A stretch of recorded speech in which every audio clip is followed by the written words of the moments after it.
Hi and welcome to this Module 3 of the Introduction to Counselling Skills. This module is looking at the core conditions and counselling skills development.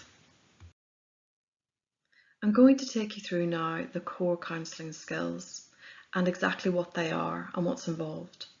So we generally identify 9 core counselling skills. These are unconditional positive regard, genuineness, empathetic understanding, and different forms of communication and listening, including active listening, questioning, paraphrasing, reflecting, summarising and challenge. I'm going to take you through each one of these in turn so that you've got a better understanding of them. So you remember from the previous module that you did on theory about the work of Carl Rogers. Well, he identified that 3 core conditions must be present in any therapeutic relationship. These 3 core conditions were unconditional positive regard, genuineness and empathetic understanding. He believed that if a counsellor or helper is skilled in these areas, they create the right environment where a client can grow, heal and move forward positively. He was one of the first psychologists to really look at the relationship between the counsellor and the client. He saw this as a partnership and that the client is the expert of themselves, and the role of the counsellor is to provide the right conditions so that change can take place. Another eminent psychologist is Gerard Egan. He agreed with a lot of what Carl Rogers had promoted and developed, but he thought that in addition to the 3 core conditions, the counsellors also need to help clients make decisions, set goals and support them to implement their actions. Egan developed a 3-stage model, which we will cover at some point. These 3 stages essentially involve stage 1, which is getting the story. So applying the skills that you're going to cover in this module will help you understand how you get the client's story. In stage 2, Egan talked about developing the possibilities of change. The skills you're going to learn in this module is all about the client realising that they actually do have decisions and choices that they can make, and that feeling of being in control of your life is so important for people to move on to the next stage. In stage 3, Egan talked about the strategies for change and how important it is to have a proper closing session. Again, these elements will be covered in the course. This module is very much about the skills you need to develop to get the client's story, build the right conditions so change is possible, and then how you support a client making the changes they want to make so that they're able to move on after therapy and cope on their own.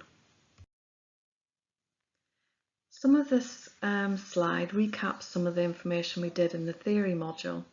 So just as a recap, the 3 core conditions, remember they are inextricably woven together, and the absence of any one of these conditions can impact on the ability of a client to open up, to talk about their story and to feel safe to explore the changes they want to make. Irrespective of which theory you may or may not approach counselling from, these core conditions are constants in all the work that we do. As counsellors, we recognise that we are the ones who make the difference as to whether these core conditions are developed and maintained throughout therapy. So let's remind ourselves about what unconditional positive regard is. UPR is when you accept someone with no conditions or judgments. It is easier said than done, and each of us will bring our own experiences, our own values about what's right or wrong, and sometimes we will find ourselves judging our clients. This is not the client's issue, this is ours. We have to accept that we will judge other people, but it's so important that we work on our own belief systems so that we're able to be open and honest with our clients and able to see them as individual human beings. And remembering that their experience is not ours, and we do not have to have the same belief system in order to be a support for them. Some people have never experienced unconditional positive regard in their lives. When they do experience it, it can be very profound, uplifting and very freeing. Being accepted for who you are can give people that space they need to take responsibility for themselves and can help them to make the changes that they want to make. So as another reminder, the second core condition is genuineness or congruence. And this is about being open and honest with ourselves and being genuine. Our approach to the client is influenced by how open we are with ourselves. An effective helper needs to continually work on reaching a position where they are known to themselves and others. You remember in the very first module we looked at the Johari window. We need to realise that we are not the expert of someone else. We are as vulnerable and as flawed as the next person. Encouraging reflection and self-awareness is an important part of your role, so that you're comfortable about your own inner world, and then from here you can genuinely accept someone else. Clients often uncover unknown things about ourselves. A client might share something with you and you have a strong reaction that surprises you. You need to address these areas if you're to be fully open and not damage the client by showing judgment. Again, a quick recap on the third core condition is empathy. Empathy, as you'll remember, is defined as being able to put yourself in someone else's shoes, both emotionally and mentally. Many therapists talk about walking alongside the client in their experiences. Studies have shown that showing empathy results in greater levels of trust between the client and the counsellor or helper, and it can create environments where clients can begin to understand themselves and their issues much better. Remember how we can show empathy to the client. It includes things like not interrupting them or jumping in when they're talking, not dismissing their views, not being judgmental, understanding the client's experience but in their terms, and not getting muddled up about what their experience is compared to your own. It's also about not talking too much. Being empathetic is both communicating verbally and through body language, and the client from here will begin to see that you respect them and that you're trying to understand what they are thinking, rather than assuming what you think they know. Being empathetic comes easier to some people than others, but I do believe with practice, all of us can become more empathetic in the work that we do. So when these three core conditions are present, it creates what's called a therapeutic alliance, a partnership between the therapist and the client. This is not a constant state, and the therapist has to continually work to maintain this environment so the client feels safe, supported, and not judged.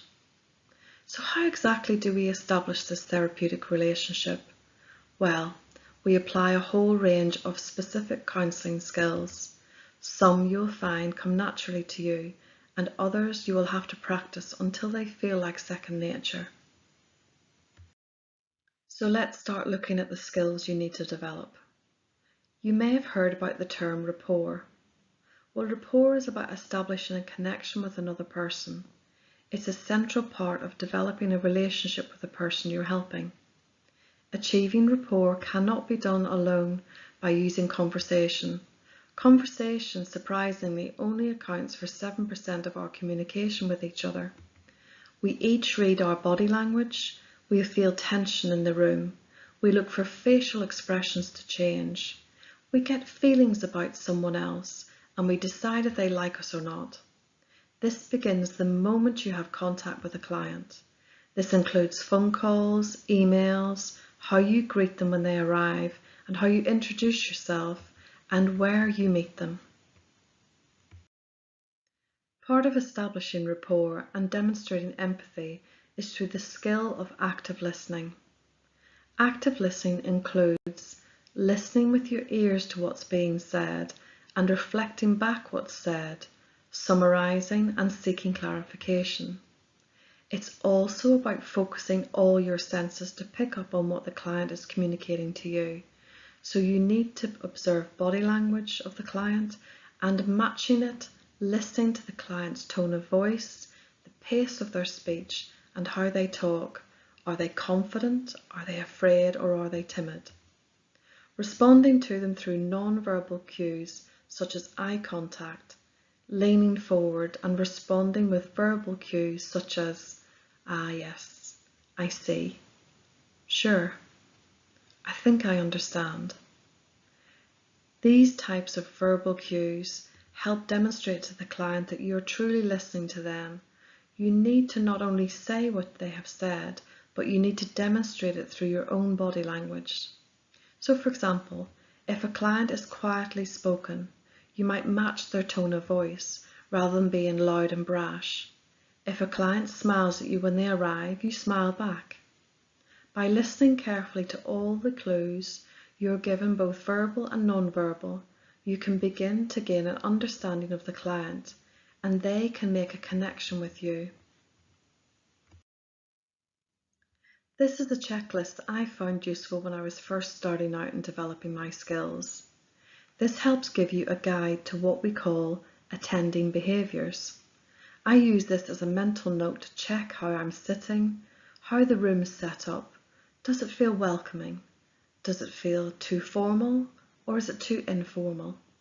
So having an environment that's appropriate, so for example an office space that's tidy and free from interruptions, is really important. Sitting next to someone without a barrier in between you, such as a desk, can also make a difference as to how you communicate with each other. Many counsellors adopt what's called the 5 o'clock seating position in relation to the client. It's really important to have an open posture. This is open body language. So watching my posture so I don't have folded arms, which can sometimes look defensive and make the client feel uncomfortable. Remembering to offer them a warm welcome and introduce yourself properly, telling them your name and showing them where to sit can make all the difference in making someone feel more comfortable. Using encouraging responses, including non-verbal ones such as nodding or smiling. It's really important that you avoid distractions and that you give people your full attention. So don't start looking out the window when someone's in mid-flow. Maintaining eye contact is really important, but remember not to stare at someone.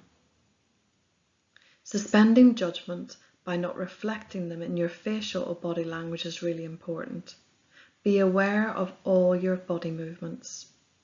Exhibiting non-attending behaviours can very quickly stop rapport developing.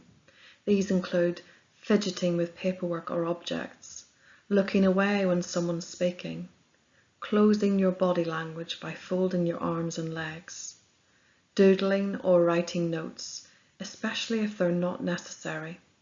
Yawning or looking bored is never a good look for a counsellor. Looking at your watch or being preoccupied with something else. Closing your eyes when someone speaks. Yes, I have seen people do this. Your posture is important, so don't be slumped over or holding on to your own head, because it can look way too casual. By adopting these attending behaviours, you can begin to provide the client with a safe space to express what's going on for them. This then begins to give you an insight into their world, the client's here and now. Without rapport, the client is unlikely to share their true feelings. Remember that people are conditioned socially to behave in certain ways to gain acceptance, and people will behave in ways they have learnt that help them gain acceptance from others. If they think they're going to be judged, or they feel embarrassed, or you look embarrassed with what they're telling you, they will resist telling you what's troubling them. Remember, the client will be alert to the clues about what you think of them, and if a negative reaction is detected, rapport can be lost in an instant, and the client may withdraw and tell you no more. This is where self-reflection and self-awareness are important for you as a therapist. So we're going to look now about some of the communication skills and things that you'll need to practice. When we have a conversation with someone, we often use a number of techniques, whether you do this consciously or unconsciously, and these techniques help us understand what that person is telling us. How we use these skills can help convey important information to the client. It tells them that we're listening and that we've understood them. These skills are an important aspect of maintaining good rapport and showing that we're empathetic. The counselling process requires a range of skills that are important, and questioning is one of them. It's important to use a number of questioning approaches, including the use of open and close-ended questions. Open-ended questions, for example, include things like, how is that important to you? What are the reasons for you saying this? These open-ended questions help encourage a client to open up, and they help you understand the client's story. Closed-ended questions also have their place. They result in specific answers like yes or no. So for example, you might ask a client, do you want that? This can help you determine specific outcomes that they want and set the boundaries for the work that you do with them. Reflecting skills are so important as well. Reflecting is when you're focusing on what the client is feeling and letting them hear it being said by another person. Some people explain this like holding up a mirror for the client to hear themselves. Sometimes this is the first time a client has heard their own voice saying how they feel about something. It can have different outcomes for clients, including to show that you have understood your client, to validate another person's feelings. It can also enable someone to understand themselves better. When someone needs help in expressing their thoughts and feelings, reflection of what they have said can be very helpful. It can also help someone when they're trying to solve a problem. It can also help in establishing responsibility for their own feelings and responses when they hear their own voice. This can help the client realize that you are listening and you can check you're understanding them. Remember, feelings are expressed through body language and not just through what the client says. Clients may also express one feeling verbally when they actually mean something else. For example, I have had clients who are laughing when explaining a traumatic event, or they may be explaining something and holding their body very tightly. What often happens is a client can mirror the body language of the therapist, and therapists can mirror a client's body language to convey that they've heard them and understand that they are in pain. Remember that sometimes you do not need to say anything, and you can reflect and mirror someone else through your body. So some examples are when a therapist might say, I can see that you feel upset. You feel alone and don't see the point. I can see that you're finding this hard, and I can see that you look upset. I can see that this is causing you pain. These are just some of the examples of the ways that you can reflect back to the client what you have seen and felt from their experience. Another key skill is paraphrasing. Paraphrasing is really helpful. This is similar to reflecting, but it usually has a bit more content. And this content is reflected back. So when paraphrasing, it can take a little bit longer. So you might paraphrase at intervals throughout the therapy session. Paraphrasing responses may be tentative, even questioning in tone. They present the client's experience in a different way. We use paraphrasing to put the client's words into our own words, covering all the key information we think they have told us. This is a much shorter version of what they have said, and we check with them that we've understood them correctly. So the kind of paraphrases you might begin saying might begin with something like, so what I'm hearing is, and then you would summarize what you've heard the client saying. Or you might start it by saying, if I understand you correctly, you're telling me that, and then you would start paraphrasing what you've heard them talking about. The thing to remember is that sometimes when a client first begins to talk, they may have so much to say that it's actually hard to pinpoint what it is they want to work on. This is when clarifying is really important. Ask them to clarify what is important for them to work on rather than assuming. So you might use different ways of broaching this with the client. So you might say, can I just check that I've understood you correctly? Or you might say, am I right in saying that this is what you want to work on? Or you might say, so I think I'm beginning to understand what you're saying. Is that right? These are skills that you'll develop over time, and sometimes it's helpful to write down some of these introductory sentences that can help break the ice for you and the client. Summarising is a really important aspect of communication. It's really helpful to summarise what's been shared. This helps both the helper and the client to see how far they've got and gives a picture of the issues concerned. This also helps clear up any misunderstandings or highlights anything that maybe is missing from the client's story. Summarising reminds the client of the material that's been covered in the session. It's a reminder for the client of emotions maybe they've touched upon. It also helps to keep time boundaries. It checks understanding, and it can provide a really important link to the next session. So the things that you maybe begin that introduction of summarising, you might say something like, okay, so today we have talked about two things. These things are, and then you would explain what they are. Or you might say, so I believe we've agreed on the following based on today's session. And then you'd explain what those are and then check in with them to say, is that right? Is that your understanding as well? You also might introduce the summary by saying, the main things you want to work on are X and Y. Have I got that right?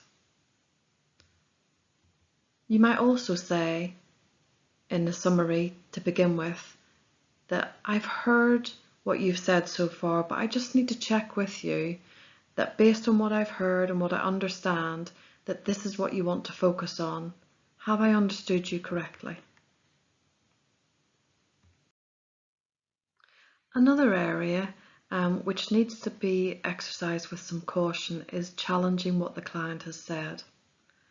Challenging what the client has said has to be done with great care and should only be done when you're much more experienced and you have lots of practice under your belt. And this is when you're particularly supported by your supervisor. Challenging can be very useful, and it's used when you've identified discrepancies in the client's story. But it can be interpreted as confrontational and provoke some strong responses, which can be upsetting. Rapport can be lost instantly, and the client may not feel accepted or supported, so we exercise caution when questioning what the client has said to us. So that's all the main counselling skills that you'll need to practice and apply if you enter into a helping role.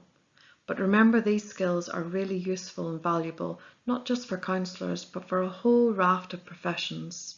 This includes people who are teachers, nurses, religious leaders, people who work in human resources, and also people like funeral directors.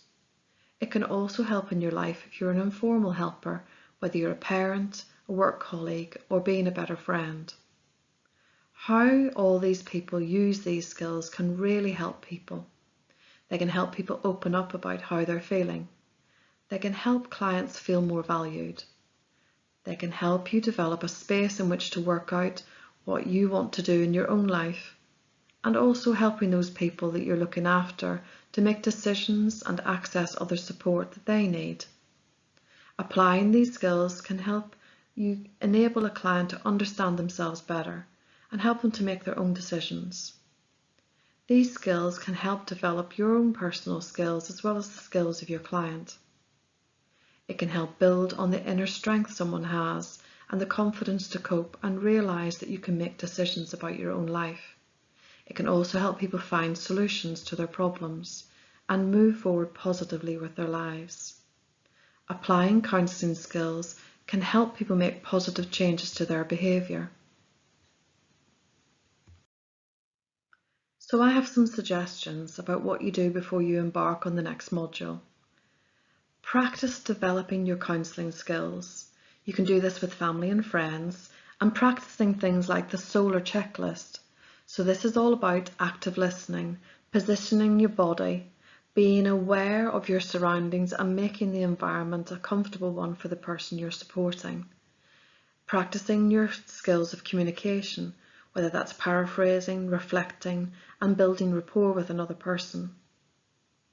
Another area for you to practice is about observation, observing the body language of other people. Notice what you can learn about someone else and what they're feeling just by noticing the subtle changes in their facial expressions, body language, or tone of voice. What I can promise you is by beginning to apply these skills, you'll never see the world in quite the same way again.